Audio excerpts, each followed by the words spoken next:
आता हे जे जड वाहतूक चालती आहे हे रात्री 10 ते सकाळी 10 ह्याच्या अन्यथा चालू होऊ नये। आता हे जड वाहतुकीमुळे हे सगळे प्रकार घडायला लागलेत। जड वाहतूक बंद झाली पाहिजे, अन्यथा नाहीतर आम्ही मोर्चा काढू, महापालिकेत जाऊ, आयुक्तापाशी जाऊ, कुठं बी जाऊ, पण हे आता बंद झालं पाहिजे।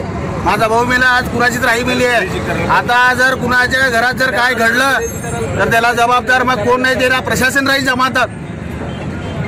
आणि यात राजशिंदे तुम्ही सांगा, यात पूर्ण प्रशासन जबाबदार राहील आणि तीव्र आंदोलन या संगमेश्वर नगर, पडगाजी नगर, मल्लिकार्जुन नगर, राजू नगर, किसन नगर आज एक विनाकारण एक रस्ता ओलांडताना एक मृत्युमुखी एक नाही कुणाची तर आई, एक बहीण असं एकाचा घात झालेला आहे। ही जड वाहतूक इथं ह्या रोडला बंद झालीच पाहिजे।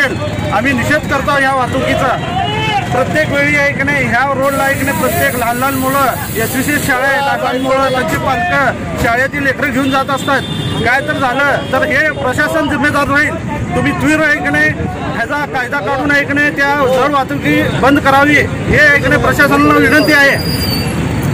ह्या ठिकाणी जड वाहतूक आता ह्या सरकारने बंद करायला पाहिजे, प्रशासनाला हे लक्षात यायला पाहिजे। आणि इथं सारखं ट्रॅफिक कोणीच उभारलेलं नसतं, की महिला काहीतरी विडी कामगार असतात, कोणी काय हे असतं, इथे शाळेला जाणारे विद्यार्थी आहेत। अशा वेळेस सकाळी जड वाहतूक चाललेली असते आणि जड वाहतुकीमुळं हे सगळे ॲक्सिडेंट होत आहेत। आज एकेकांचा जीव चाललाय म्हणजे तरी पण हे प्रशासन गप्प आहे। आम्ही आता हे गप्प बसणार नाही। मध्ये पण एका माणसाचा ॲक्सिडेंट झालाय, मला हे कळल्यावरच मी ताबडतोब म्हणलं हे ॲक्शन घ्यायला पाहिजे। आता हे आमच्या इथले युवक सर्व आता हे आंदोलनासाठी तयार आहेत, कारण सारखं सतत एकेकांचा जीव चाललाय। म्हणजे जीव म्हणजे हे काय, इथं धोकाच निर्माण झालेला आहे हा रोड करून। प्रत्येक वेळेस बघितलं आतापर्यंत किती ते 10-20 ॲक्सिडेंट झाले असतील, की ह्या ठिकाणी इथं ब्रिज तर बांधला नाही, सरकारने असं केलं की ब्रिज बांधला नाही, इथं ट्रॅफिक पोलीस नाही, त्यामुळे हे सगळे होत आहे।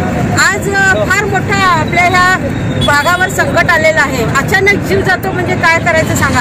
अशा तिकडून गाड्या येतात आणि गाड्या आल्या की महिलांना गडबड असते, विडी कामगार असतात, काही शाळेला जाणारे असतात, काही कामाचे असतात। असा रोड केला की काही कळतच नाही की इकडून इकडं ह्या यशराज नगरपासून इकडे येताना असंच आहे, ह्या सर्व्हिस रोडला जावं की ह्या रोडला, म्हणजे हे दोन्ही रोड इथं असल्यामुळं आणि तिथं रहदारी वाहतूक आहे, लोकांची ये-जा जास्त आहे आणि विडी कामगार आणि MIDC कामगार वर्ग आहे, त्यामुळं या ठिकाणी प्रशासनाने ताबडतोब लक्ष घालावं।